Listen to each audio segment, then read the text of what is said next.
Welcome to the Casey Ingram Show Meet Your Candidate series. No spin, no agenda, no endorsements, just a candidate.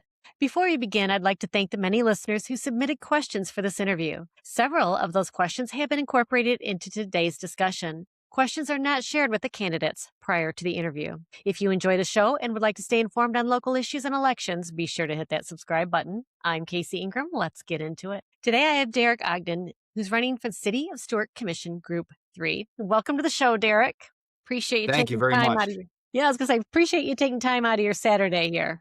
So, Derreck, what motivated you to enter into this race? I've always been interested in politics, and now definitely seems like a good time to do it since our city is definitely at a fork in the road, and the uh, the only way that we're going to get through this fork and take the direction that I envision for the city, which is controlled growth, protecting the city's character, and keeping Stuart, is by having somebody like me who is willing to say no when it's appropriate, not no all the time, not yes all the time, but actually taking all things into consideration when you're making decisions on the dais. So now is as good a time as ever, and I'm really excited to be in the race. So, tell us a little bit about your background and why you are qualified to be up there on that dais and making these decisions. I have zero direct governmental experience on that side of the dais. When about 150 years ago, I was in the garbage business and I did, sanitation contracts and stuff. So I was, going in and, preparing proposals and bids for county contracts and stuff. So I've been through a lot of city commission, town council meetings, that sort of thing. But, it's less about learning the process and how the meetings are run and operated. That's the easy part. The, on the job training is basically what I do day in and day out. First of all, I'm a dad, so that's on the job training all the time. Second of all, running a business, especially in the space that we're in cybersecurity and information technology and the compliance side of it, which is a monster. There's a lot of technicalities. There's a lot of process and procedure that has to be there. So learning the process and procedure of the city, I've already learned a lot in the last few weeks since I've entered the race.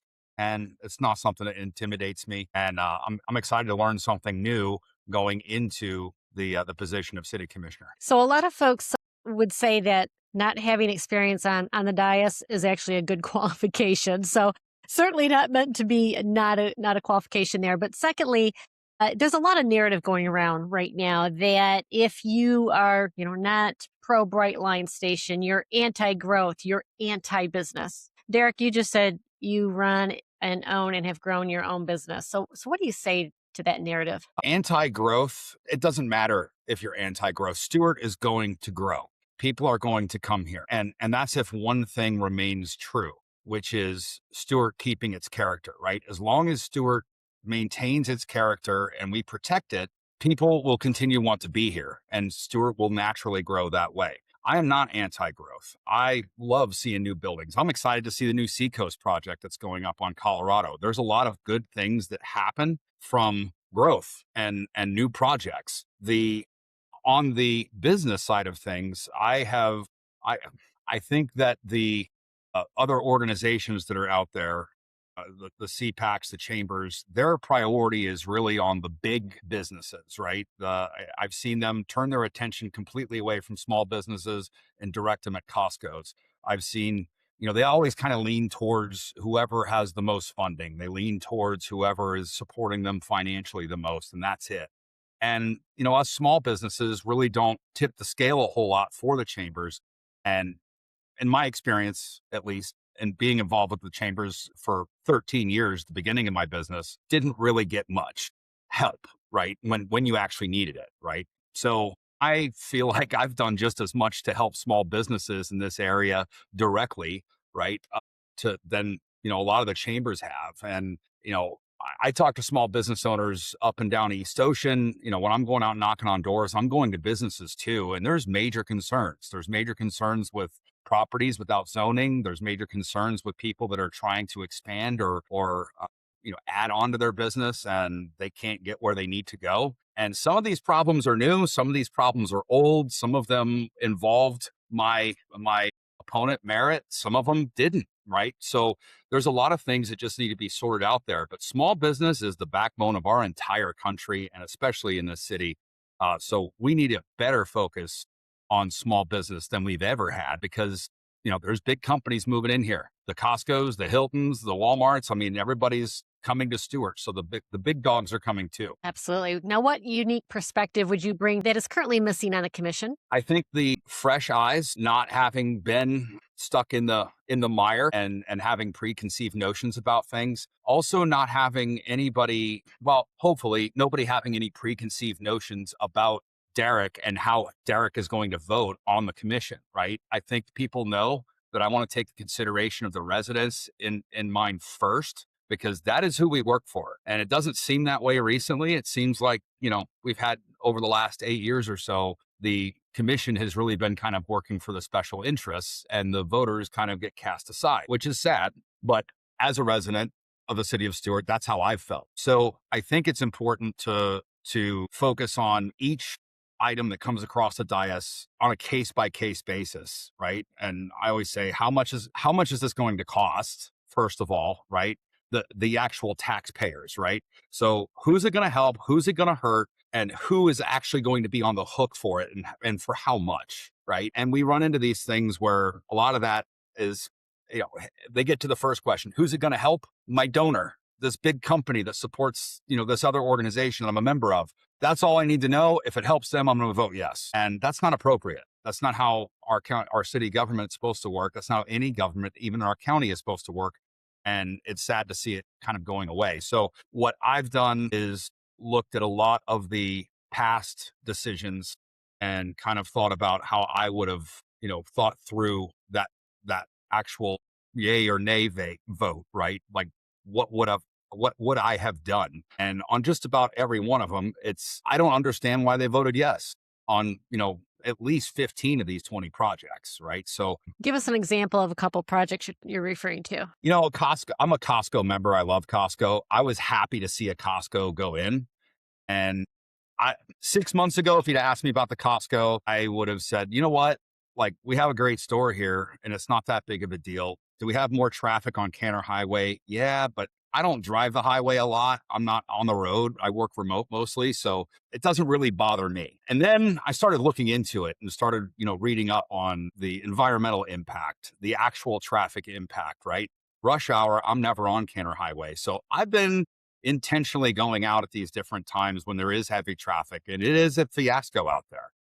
And our infrastructure in that area is overwhelmed, and plowing over all those wetlands just to, put a Costco there.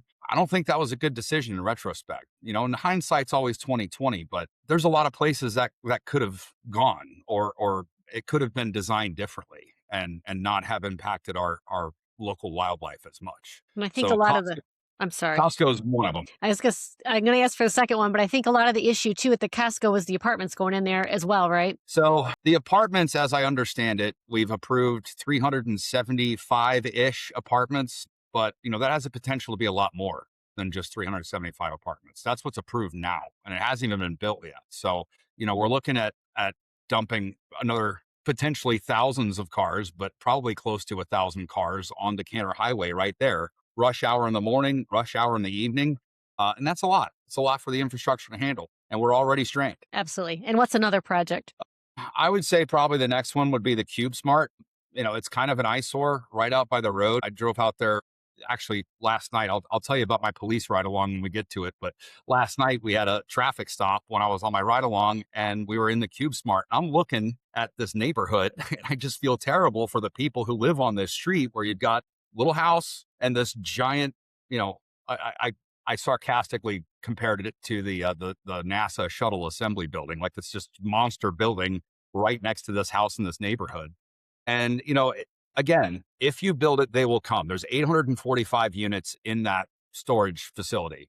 They're at 95% occupancy. I'm not saying that it's not going to fill up, right? If you build an apartment complex, it's going to fill up. If you build a parking garage, it's going to fill up, right? Yeah. All this stuff is going to fill up because if you make room for it, somebody is going to go there because it's Stewart. But it didn't have to be right on US 1, right on the gateway, right? And again, this involves changes. We're changing the rules for developers to put things where they don't belong according to our comprehensive plan. And should we be permanently tied to our comprehensive plan forever? No, but we shouldn't be working with, speculation where people are buying a piece of property knowing that we've got a commission that'll do whatever we ask them to do, right? So I think those are probably the two big projects. And then the multiple apartment complexes. You kind of talk about all of them as one, right? 2,608 apartments were approved during my opponent's last tenure on the commission. I think it was 1,644 of those required land use and zoning changes. So we had to change the rules completely for all of those 1,644. Why? Why do the rules need to be changed? Well, the developer bought that piece of property knowing what it was zoned for, but they also knew that we had a yes commission that'll just say yes to whatever we ask them for. If we ask it right, they'll say yes. So a lot of this stuff ends up happening on speculation. They're buying a piece of property. Maybe they get a deal because it's zoned differently, right? And Right. now all of a sudden they can flip it, right? And either flip it to a developer or develop it themselves. So I think it's safe to say you're really going to question and dig into any kind of zoning changes, land use changes, variances before they're granted. Yeah. I see them. I see those as extreme measures, and I don't like extreme measures. And speaking of the apartments, I have to say I looked at your website before you came on to interview. Very nice website, but you also have a chart or table on there that reviews all those apartment approvals through your opponent's tenure. Yeah, and I've been accused of running a smear campaign, or I forget the other word that was described, but I've been told, hey, you're just smearing your opponent. And my response is, if posting the voting record of the person who's already had this job for the public to review and providing documentation, direct links to the city where you can go on and see this is how Merritt Matheson voted, how is that a smear campaign? Unless he has a terrible record, right? If it's not good for the city and he did it, that's not my issue. It's an issue that the city has, the residents have with that voting record. What issue do you think the City Hall is paying too little attention to right now? Well, we can jump into the police and fire. I think the two most important things,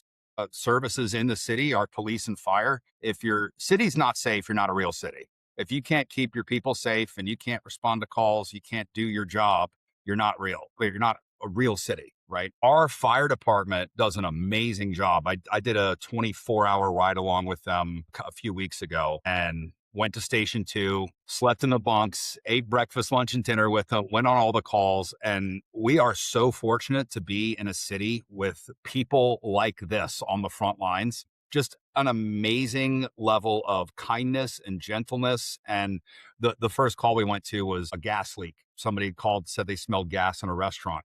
And these guys this is the first call I went on. So I'm like in the back of the rescue, like, don't really know what's going on, right? And still enjoying it like crazy because lights and sirens and it's like a little kid in a candy store, right? So we roll out to the call and we were at the back door and then the engine was at the front door so they could make entry and see what was going on. We were just waiting by the gas shut off, but these guys were ready for war. Like, helmets, jackets, they got their crowbars, their axes, they're ready to break stuff and just flood this place with water if it catches on fire, right? They're ready to roll. And they're in war mode, right? Attack mode. And it turns out it wasn't a gas leak. It was something else they were smelling. So we rolled out.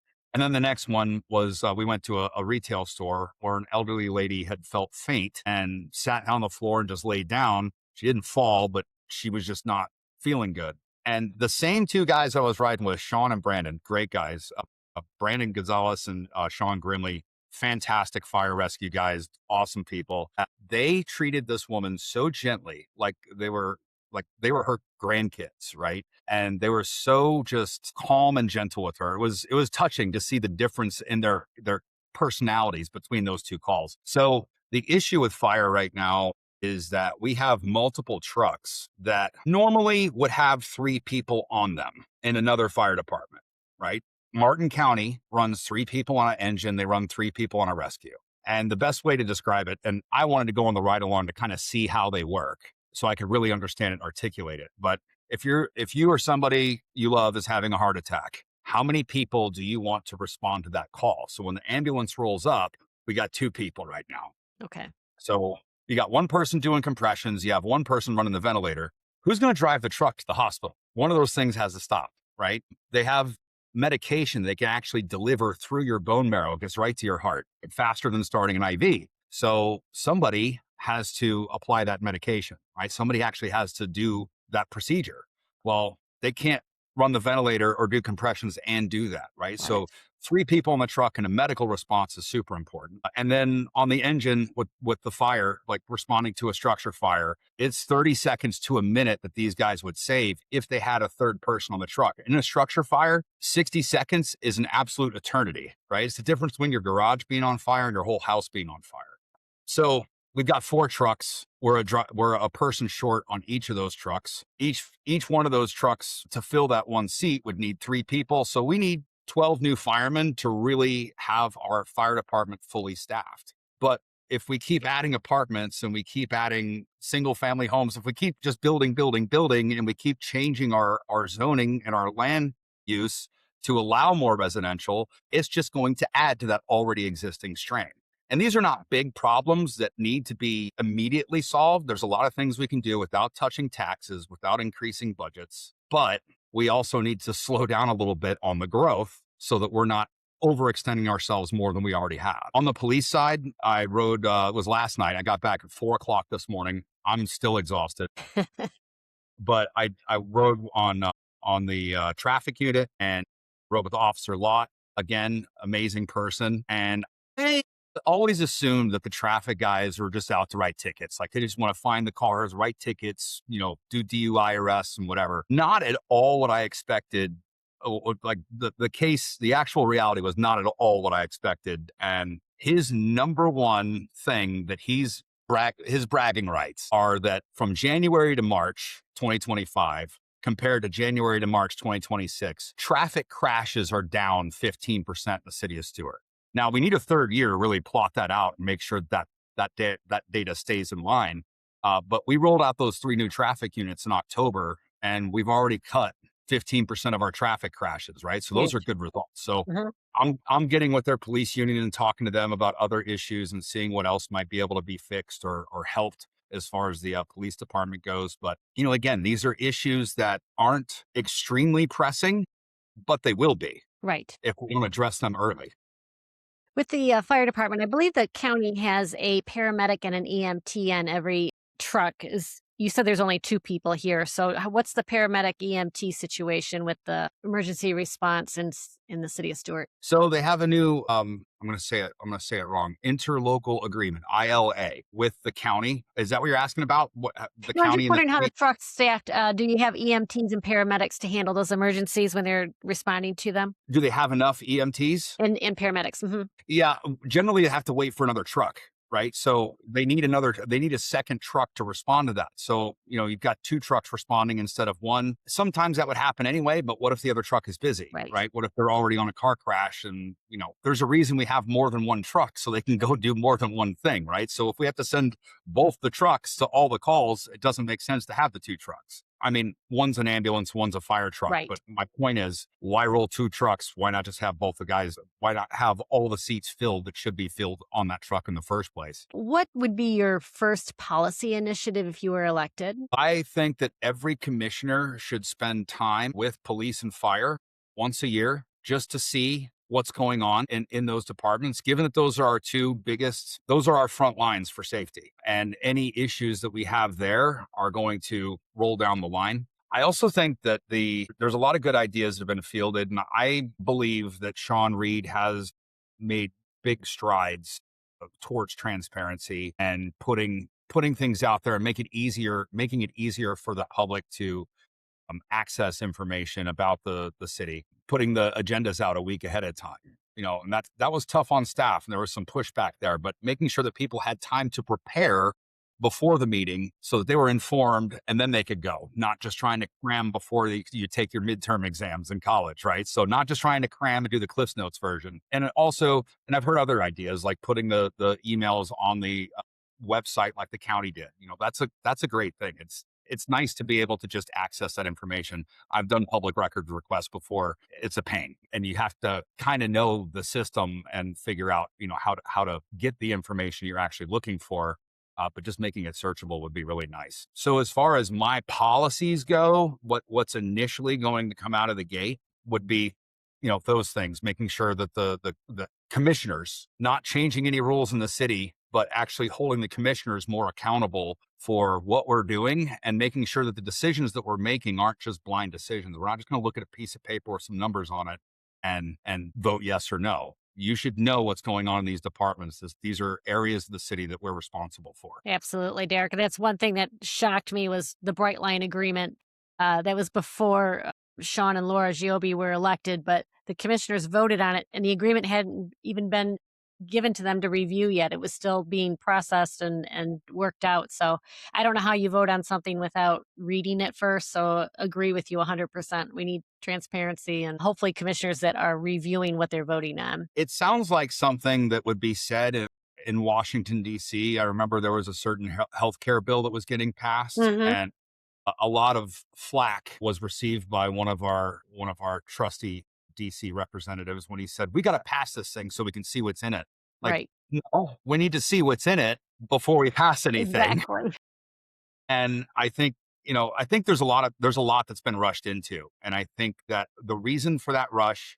I posted a video the other day talking about the county complex, and that's not my race, but it's still an issue. And there are people that are throwing around a lot of accusations. And my perspective on it is you don't have to be a crook to fleece your constituents. You can fleece your constituents by not doing your homework and not paying attention to what's going on and really understanding how that all plays through. Going back to my three questions, right? Who does it help? Who does it hurt? Who's on the hook for it?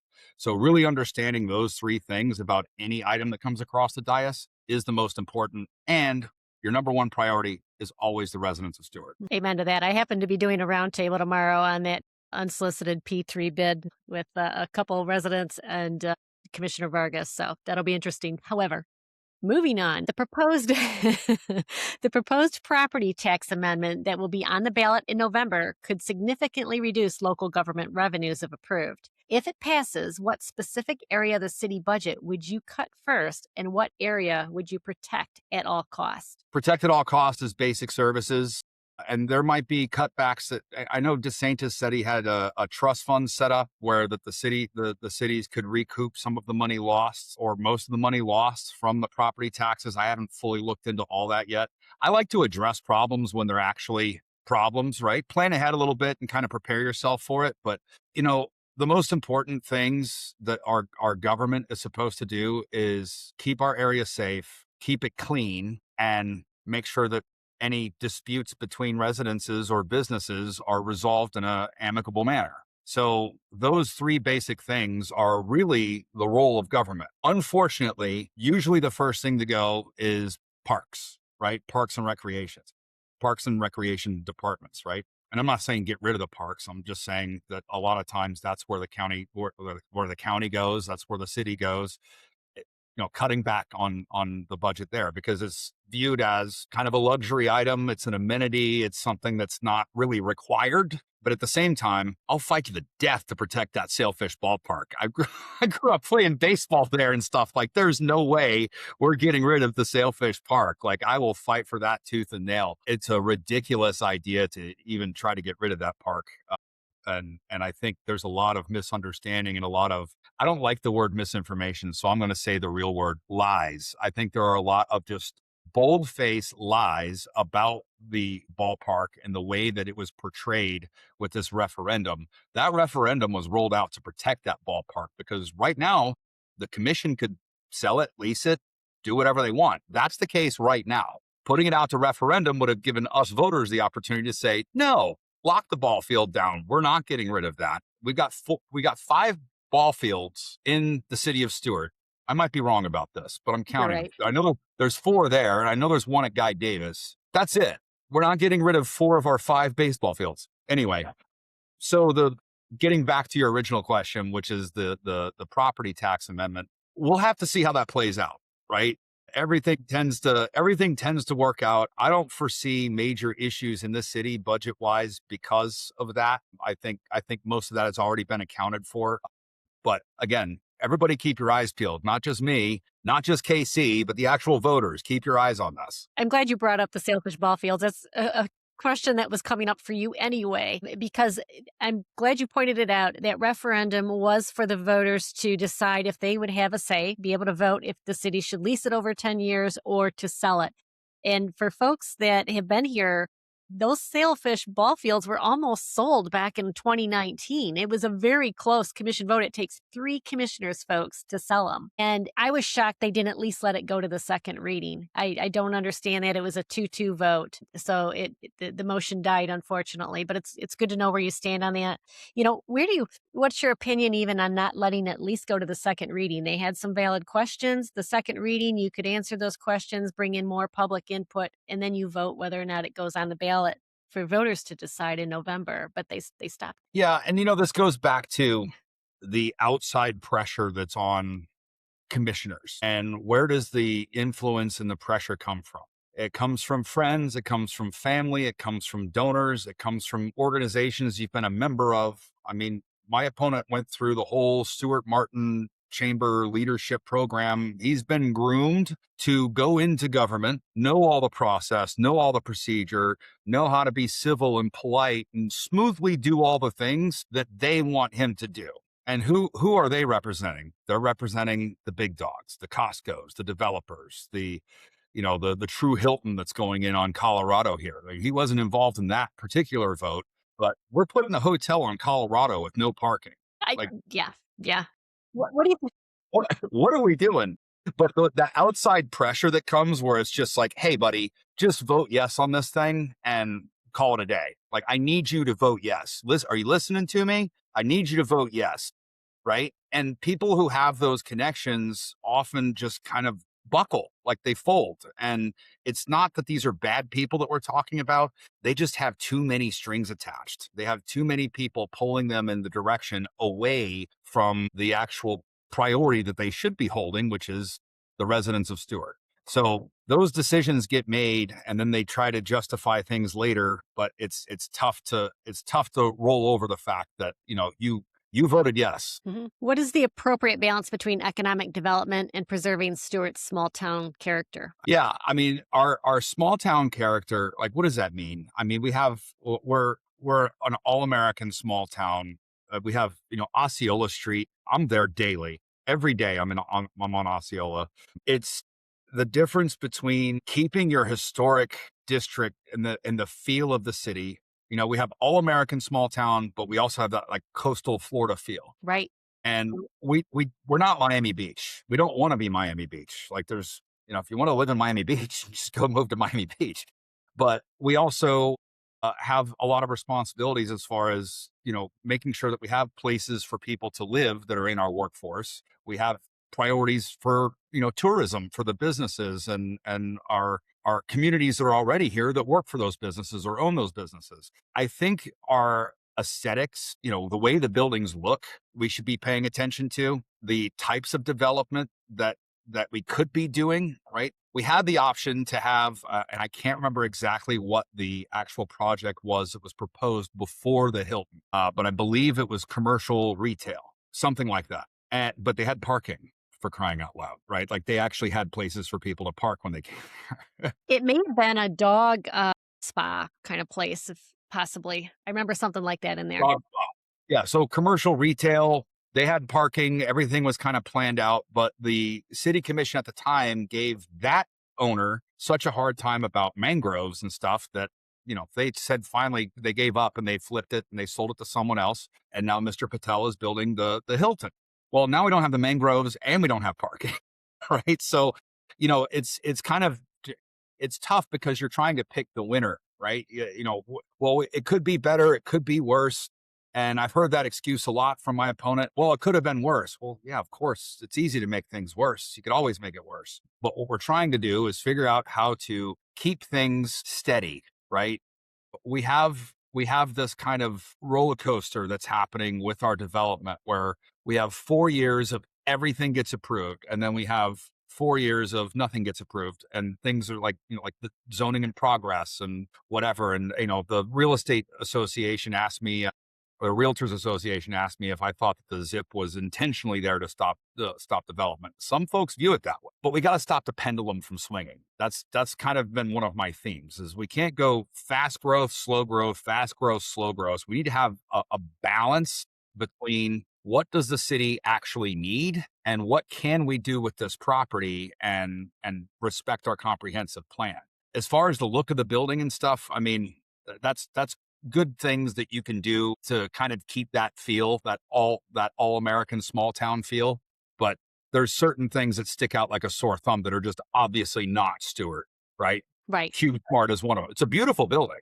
Like it's an amazing facility. It just doesn't belong there. It looks, sticks out like a sore thumb. The marina, we need a marina bad. I mean, we don't have any capacity at any of these marinas. I grew up working at the marinas in Jupiter, and there's wait lists. There's a constant wait list at these places, and sometimes you can get in. You get lucky if you have the right size boat; it'll fit in the rack. But that's going to up our capacity for boating. Do we need more boats on the water on the weekends? Not necessarily, but people do need a place to keep them. However, blocking the sunset for the entire downtown area and just building this massive building probably wasn't the best choice. So small town feel is, still having that the small town feel, Stuart, the waterways, being able to see the water when you drive by it, being able to, see the old buildings and, having the new buildings kind of, look like they belong here. Right. Right. So, what is one development project or policy decision you would support today and one you would oppose? Well, we'll have to go back in time, but there was several years ago, we had where the Azul apartments are now was supposed to be a parking garage. And instead of getting a parking garage and relieving some of the infrastructure strain in downtown Stuart involving parking, we ended up with 49 apartment units. And it's a beautiful building, a beautiful facility, but the surrounding areas and the sewage systems are completely overwhelmed. They're, pump trucks are constantly going out there to do service, and the houses in the area around it, you just cram 49 more houses with families in them on top of this little area. Mm-hmm. And again, we didn't take care of anything to increase our parking capacity. And all we did was overload our sewage system and our infrastructure more. So a parking garage would have been nice. And I've spent hours like scrolling through the city map and just trying to figure out like, where the heck could we even put a parking garage? And there's not many places to do it, unfortunately. But parking in downtown Stuart is a definite issue. It would be great for the actual small businesses on Osceola Street and in that downtown area. If I know I ride my bike to downtown Stuart all the time, but if I knew I could drive my car down there and it's rainy out, it would be nice to have a parking garage to park in and just know that I would have a parking spot. And then as far as, the other infrastructure, I'll tell you a little secret about me. Before I was in IT, I was in the sanitation business. And before I was in the municipal waste contracts, I was on the garbage truck. And I am telling you right now, it was the best job, most fun job I ever had. So I'm a recovering garbage man. So I'm interested in seeing how the city's other services go too, right? Sewer, water, the sanitation division. So seeing all that stuff and really understanding the inner workings of the city before I go in and start, talking about things like, hey, I'm in charge now. I'm going to start voting on stuff. Like you really need to know what's happening out there first. So I don't have a specific infrastructure upgrade that I would talk about other than more parking in downtown Stuart. All right. That's a really good one, actually. And that was going to be one of my questions. You're covering my questions before I even ask them. So that's fantastic. Is that the major capital project you would focus on, a parking garage, or is there another capital project that you would prioritize over that? I would love that for a capital project, the parking garage first, especially considering you could do paid parking.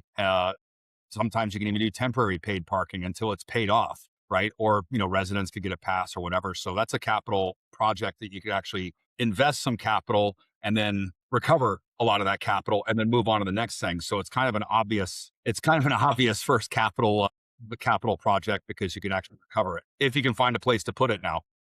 Exactly. So what is one decision the current city commission got right and one decision they got wrong? All right.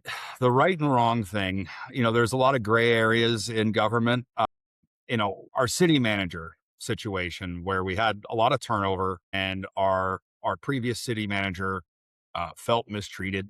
A lot of other people felt like he was mistreated. I've talked to a few of the people that were involved in that decision to terminate Mr. Mortel. And, the commission is responsible to the voters. Those are our residents. That's who hires us and that's who fires us. The same is true in the relationship between the city manager and the commission. The city manager works for the commission. That is their job description. And the commission determined that they no longer wanted that city manager to work for them anymore, and they terminated him. Now, when they terminated him using a term without cause, which is a legal term for we're not going to go into this. We're not going to get into all of the reasons why. We're just going to go our separate ways. And I've been in those situations before where we've had the discussion on a board where somebody's, being dishonest or there's something wrong. We need to remove them. But instead of going down this road where we're going to argue about what they did and potentially end up in a lawsuit where they sue us for wrongful termination, we're just going to say, hey, listen, we're moving in a different direction. We're going to do something else. And we're going to, terminate your position without cause, or your position here. So a lot of people heard that. And again, lies, because, CPAC, the chambers, like they know what without cause means. They know exactly what it means, but they twist it and they say, oh, they fired him without a reason at all. Like, look, it says without cause. And they play to this, they play silly, they play stupid, they play dumb, and they act like they don't know what it means. And they misinform people, and they're lying. Without cause does not mean without reason. Very different. So I now have a better understanding, and I'm more comfortable with the steps that were taken to terminate the city manager. The other stories and all the hearsay and all the drama behind the scenes really isn't that important. But the main reason that I've gotten that makes the most sense to me, which really is the determining point when you have to terminate somebody, is they're not working for us. They're supposed to be working for us, and they're not. So when they looked at city manager and said, he's not working for the commission, he's working for the chambers, he's working for the special interests, and that's how we feel about this. So we're just going to move on, right? So right, wrong, kind of gray area. How was it handled? Well, it's been called an ambush, but I've also been in those situations before where I was accused of ambushing somebody. But what you don't see is the 6 months of trying to handle something quietly and gently, where the person is just, not responding. They're not changing. They're not, developing a better behavior pattern. And finally, you just have to say, we're done. So it was a right and wrong decision in certain ways, because politically it was extremely damaging for some of the people that were involved in executing that termination. And, I know Chris Collins got a lot of flack for it, and everybody says, oh, well, Chris Collins just had a problem with Mike Mortel. I'm like, he's the one that hired him to go into that position, right? He's the one that actually put him in the city manager position. So yeah. So gray areas, right? And you get into these situations in leadership where you really have to, follow your heart, dig into it, do your homework, talk to everyone, make sure that you understand the ins and outs of the whole situation, and don't just make decisions off of what your special interests or your donors are calling you and telling you to do. All right. So that was an interesting answer and very well thought out. And I understand what you're saying, but I'm not sure I've got the answer. I was looking for one decision they got right and one they got wrong. And it sounded like you were using the same issue for both. Yeah, because it kind of is both. But other decisions, I think the zip is interesting in that there were certain changes that needed to be made. I don't know that the zip was necessary to just stop development, right? And I don't know if that was the intent either. I haven't really discussed that with any of the people who instituted that. But again, extreme measures there's no place for them unless it's your absolute last resort. So, kind of locking down the city for no development realistically is probably not a good decision, because people react to it, right? And the pendulum is swinging, right? It's an obvious pendulum swing to do that. So I don't think that I would have been in favor of going that route. So that was something that I didn't really like. On the other side, trying to push the ball fields, I think was a good play on behalf of the people who actually tried to get it, on the ballot. I think that was good, and the commissioners that voted no on that were wrong. So, of course, we have to discuss the Brightline station. It does look like that's probably not going to happen in the city of Stuart now. There's been, parking issues and whatnot. But going back just to the fact of how the majority commission at first voted for it, and then the new commission came in 2024, reversed that decision before any contract was signed. Where do you stand on that particular decision? Was that a move that you would support, was stopping that contract at that point where it was at? It was very at the very end of the decision-making process where everybody thought it was going to be approved and Brightline was going to get their money and bring a train station. Is this, yeah, I think, who does this help? Who does this hurt? And who's on the hook for it, right? It doesn't pass the smell test on who is on the hook for it. And building a station like that, Brightline's a private company. If they want to build a station, I would assume that they're going to build the station.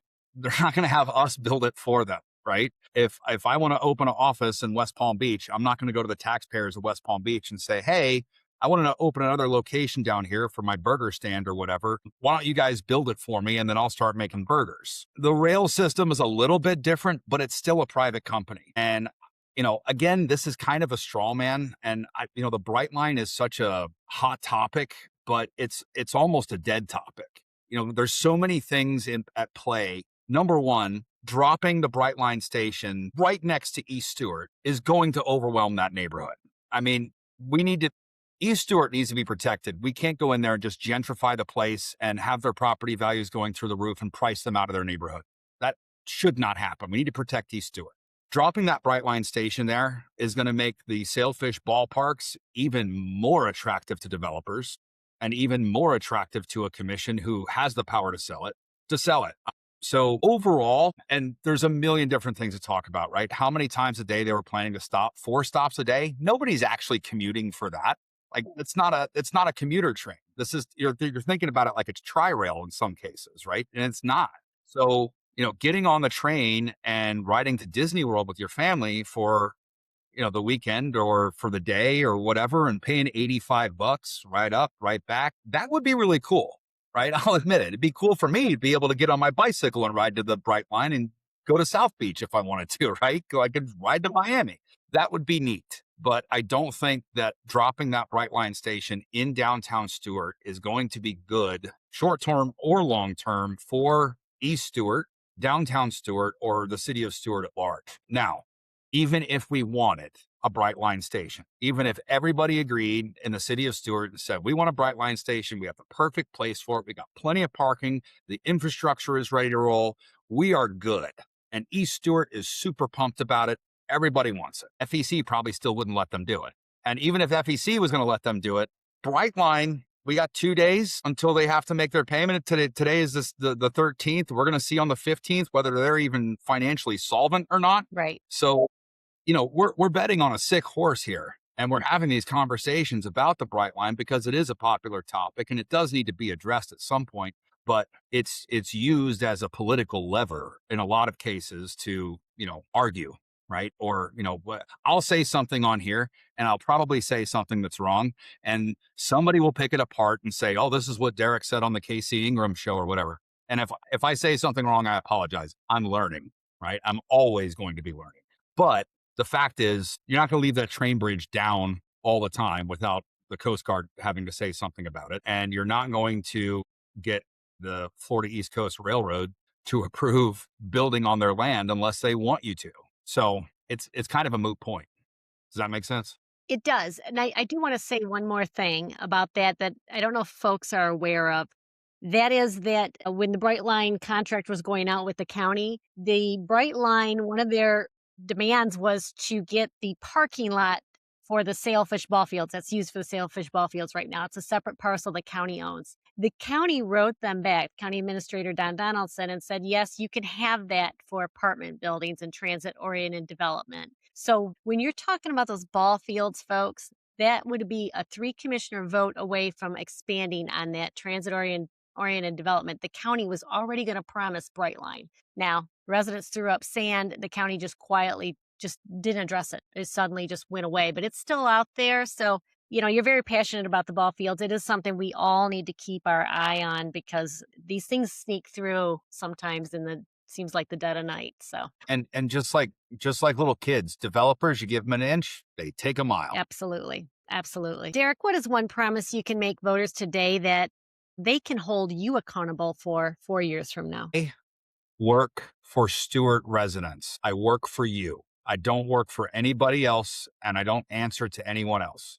One of the reasons that we've capped our donation to $100 per donation is there's nobody who's going to walk in and put their feet up on my desk and tell me what I need to do because they helped me get elected or whatever. So I have no strings attached. The CPAC and the other special interests really don't like me because I've stood up to them before and they didn't appreciate it. So I've been down that road. I've had to tell people to, go pound sand, right? And they know that about me, and they see it as a big problem if I'm on that commission because their friends aren't going to be able to do these speculative purchases on land and then flip the land use and zoning on them as much, right, or at all. So that's my promise: is I work for the voters. I don't work for the special interest developers or anyone else. And then we are winding down here, but what is one issue that you changed your mind on over the years, and what caused you to change your position on that?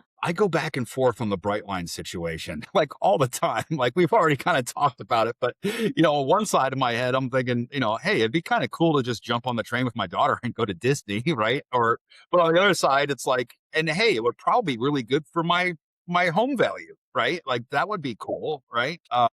But at the same time, so I kind of, if you talk to me next week, I might have a different view on the Brightline because it's such a controversial thing. There's so many moving parts. I'll probably step on some conservative toes here, but as I've been years ago, I took the real estate course and I got my real estate license and I messed around with it a little bit. I just really wanted to learn how the MLS worked and everything. And I didn't really want to sell real estate. I just wanted to learn about it. So I went and did all that. And during those courses, they teach you about redlining. And redlining is basically just the banks would just draw a red line around an area and say, we're not going to make loans in this area, right? And of course, it's illegal now. But one of the things that we are dealing with now is the vestige of that, and that comes back to our area in East Stewart, and where I'm sitting right now, I could probably hit a golf ball to East Stewart. It would take me a couple tries, but I would be able to probably clear that 150 yards or You're a so good over to golfer. East Stewart, right? Okay. So if I could, my daughter and I ride down to MLK on our bicycles all the time, just right into downtown Stewart. East Stewart is our historic Black district. It's there. We should respect the history, and the city needs to hold up their end of the deal for the charrette. I think I'm pronouncing that right. I've been reading about it a lot, but in '03 we made a deal with them.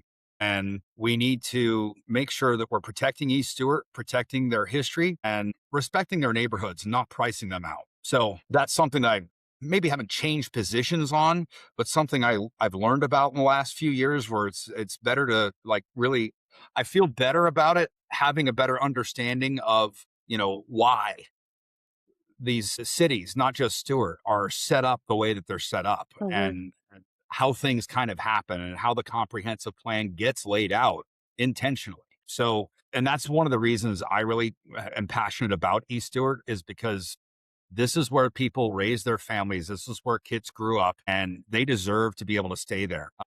I got priced out of Jupiter. I grew up in Jupiter and I just had to move north because I just couldn't afford to raise a family in Jupiter. And I've seen the development just kind of go crazy. We had rules that got changed and got broken. They're building on land that was considered unbuildable when I was a kid, and I knew the owner of the land. And he's like, yeah, we can't build on it. We can't do anything with it. Well, now all of a sudden they're putting in, multi-million-dollar condos on this point that goes out in the water that was apparently unbuildable. So you start to get into these things where you're making these decisions without really understanding why things are the way they are. And you kind of develop a position on something and you decide this is my position on it. I'm pretty flexible when it comes to that stuff. Like I change my mind about things a lot. It's a learning process, and it's okay to change your mind, if you get new information for sure. All right, big question here. Why should voters choose you over Merritt Matheson? Well, like I said in my promise, the promise question before, if you want somebody to work for you, I'm your guy. Unless you are purchasing large plots of property that you want to change into different zoning or land classifications. If you're a big developer and you just want to cash grab Stewart, Merritt's probably your guy. And basically, my campaign is on the keep Stewart side, and not no growth, just controlled, reasonable growth. And on Merritt, it's here we grow again. And I think that this next time around, the plans are even bigger. And we're already in a spot where we have stuff that was already approved by Merritt during his tenure that hasn't even been built yet. So we already have strained infrastructure. We already are overloaded, and we're going to keep adding more, or we're going to let our infrastructure catch up and kind of throttle things growing out of control. Derek, how can people support you and check out your campaign? SaveStewart.com. You can go there and learn everything about us. You can reach out to us if you want to volunteer. If you want us to put a yard sign in your yard, you can fill out the form at the bottom, check the box. By the way, our yard signs, we are bringing out, we're putting in the yards. After the election, we're coming out and we're picking them up and making sure that they're disposed of properly. That's one of the things I can't stand about these campaigns is all the signs that end up all over town in ditches and everywhere else. I know people try to keep up with it, but it ends up being a disaster. So we're individually delivering each one of the signs, putting them out, and then we'll pick them up after the campaign, make sure they're disposed of properly. So Great. if you want to host a meet and greet, you want a yard sign, if you have a business and you're in a kind of a hotspot location, if we can put up something bigger than just a yard sign, let us know. That would be great too. And then donations. I mean, this takes a lot of money. We've raised almost, I think we're over $1,000 now, right? And we haven't really been asking for money. We haven't been, pushing that side of it. I'm like, we're going to be on a shoestring budget. It's a David and Goliath fight. Let's just deal with that and understand that we're going to have to be creative, and we're going to have to go out and knock doors and do it the old fashioned way, right? But at the same time, Merritt's already raised, I heard this, over $20,000, which is easy when you've got developers writing you checks, right? So, David and Goliath, I've got the sling. I just need some stones, and those stones come in the form of donations. So up to $100 per donation. We don't want any more than that. Very good. And Derek, I neglected to ask you one other question. Did you support, or do you support the environmental attorney that's been hired in the city of Stuart? I had that same question. The Realtors Association asked it during my candidate interview, and I need to do some research on that. So if I give you an answer now, it's probably going to be the wrong answer because I'm just going to be guessing. I think it's important that we have somebody who's paying attention to our environmental resources all the time. Right. And because you have consultants that come and go and they look at one project and then they move on. I was on a board with a nonprofit once, and I asked to, we ended up doing, we asked to institute a historian, a non-voting board member who was just a historian, because we had so much turnover on the board. And it was like every 2 years, we're trying to rethink everything. And then ideas are coming up about, hey, let's do another barbecue festival. Like, no, we killed that like 5-6 years ago because it was terrible. Like, it was a huge risk or whatever. So you keep repeating these same things over and over again. You keep rehashing these same old ideas. Well, if you just had somebody there permanently to make sure that you're staying on track and that you're not making the same mistakes over and over again, that's a good thing, right? But would I rather have an environmental attorney making sure that we're covered legally, and that and I'm not sure exactly even what their job description is, right? Are they making sure that we're covered on the legal side for environmental impact, or are they making sure that we're being responsible with our environment, right? So what is the actual role there? But the choice between, if I'm having a heart attack, do I want 3 guys showing up on the ambulance, or do I want an environmental attorney? I think I'm going to pick the 3 guys on the ambulance, right? So like, there's certain things that are nice, but we have a potential revenue crunch coming up that could affect us, right, with the property taxes. Right.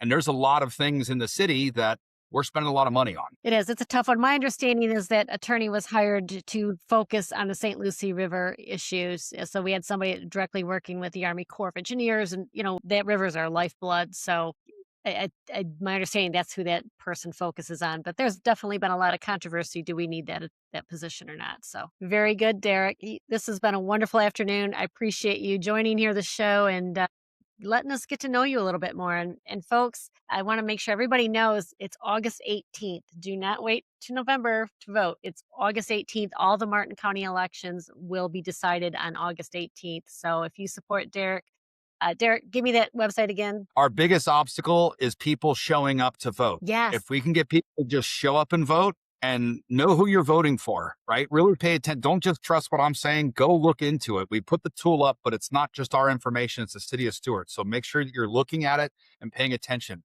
I am the look around candidate. I'm the candidate that's telling everybody, please pay attention, right? It's savestuart.com. There's a cool little link at the top that says for the record, and it's all about Merritt Matheson's voting record while he was on. So savestuart.com. There you go, folks. And Derreck's right. Stuart traditionally has a very low turnout on their votes. So come on, folks, you got to get out and vote. You can't complain if you don't vote. So August 18th. And also don't forget to follow the Casey Ingram Show on Facebook and subscribe on YouTube for more real talk you won't hear anywhere else. I'm Casey Ingram. Stay informed, stay engaged, and I'll see you on the next episode. Thank you, Derreck. Thank you.